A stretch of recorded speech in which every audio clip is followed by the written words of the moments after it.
en el México de 1984 no era un lugar para los débiles de espíritu, y mucho menos para aquellos que guardaban secretos que la moral de la época consideraba abominables. Mientras las luces de neón de la zona rosa brillaban con una falsa alegría y los sets de Televisa San Ángel escupían sueños de cartón, piedra para toda Latinoamérica, una sombra negra y silenciosa empezaba a reptar por los pasillos de las mansiones de los ídolos. No era una sombra cualquiera, era una sentencia de muerte que no distinguía entre galanes de moda y leyendas consagradas. Este es el escenario de opulencia y miedo. Se estaba gestando la caída de un titán. Me refiero a Víctor Alcocer, el hombre cuya voz era la columna vertebral de la ley del imaginario colectivo, el hombre que le dio autoridad a personajes que marcaron generaciones. Estaba a punto de enfrentarse a un enemigo que no podía silenciar con su potente registro barítono, el SIDA, esa palabra que en 1984 se pronunciaba en susurros cargado de odio y prejuicio. Acababa de cruzar el umbral de un santuario privado, y el hombre del mensajero de esta desgracia no era otro que Frank Moro, el rostro que adornó todas las portadas de revistas, el hombre que personificaba el éxito y que para Alcocer se convertiría en el arquitecto de su ruina total, pues por culpa de él pasaría una fatalidad. Sin más, comenzamos.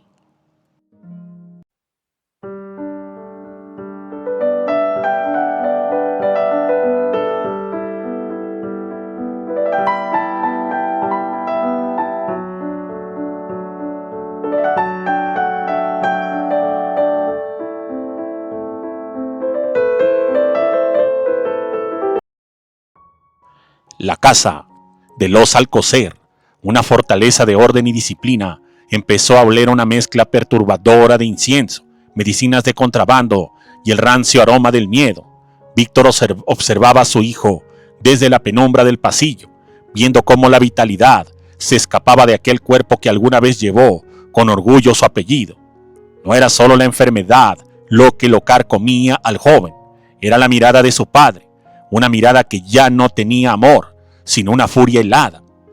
Víctor no veía a un hijo sufriendo, veía una mancha de petróleo sobre un lienzo de oro. En su mente, cada vez más distorsionada por el orgullo herido, la conexión de su hijo con Frank Moro era una traición personal, una puñalada por la espalda que vinculaba su linaje con el epicentro del escándalo prohibido. Frank Moro, el galán que todos querían ser, era para Alcocer un depredador que había inoculado la vergüenza en su propia sangre. El odio de Víctor hacia Moro no conocía límites. Cada vez que veía al actor en la pantalla, sentía el impulso de destruir el televisor, imaginando que Moro se burlaba de él, de su rectitud y de su legado. Septiembre de 1984 se transformó en una cuenta regresiva hacia el abismo. La paranoia de Víctor Alcocer alcanzó niveles patológicos. Empezó a sospechar de que cada empleado, de que cada colega que llamaba para preguntar por la salud de su familia, de cada periodista que merodeaba la zona. En su delirio de grandeza y honor, llegó a la conclusión de que el mundo no podía enterarse jamás. Para él, un Alcocer, aunque haya sido producto de otro matrimonio, moriría de SIDA y era humillado y borraría décadas de una carrera impecable. El estigma era su verdadera enfermedad. En los estudios de grabación, sus compañeros notaban que su voz, antes segura y firme, ahora vibraba con una tensión asesina. Grababa sus líneas de forma mecánica, escapando de los sets apenas terminaba, huyendo hacia su mansión, convertida en búnker. Ahí, el drama real superaba cualquier guión. Un padre que, en lugar de buscar una cura imposible, buscaba la forma de ejecutar una sentencia. Cabe mencionar que este hijo fue producto de una relación fuera del matrimonio y que no estuvo registrado con sus apellidos. El plan de Víctor era quirúrgico: borrar la evidencia, eliminar el vínculo con Frank Moro y presentarse ante él como el gran hombre que siempre fue, sin macula alguna. La noche definitiva de septiembre fue un poema de horror silencioso. El aire estaba cargado y la humedad en la Ciudad de México se filtraba por las rendijas y el silencio en la habitación del hijo era tan denso que se podía cortar con un cuchillo. Víctor entró, no como un padre que buscaba despedirse, sino como el verdugo que ha aceptado su destino con una resignación macabra. El joven, reducido a una sombra, apenas tenía fuerzas para respirar, pero sus ojos aún buscaban un rastro de piedad en el hombre que le dio la vida. No la encontró.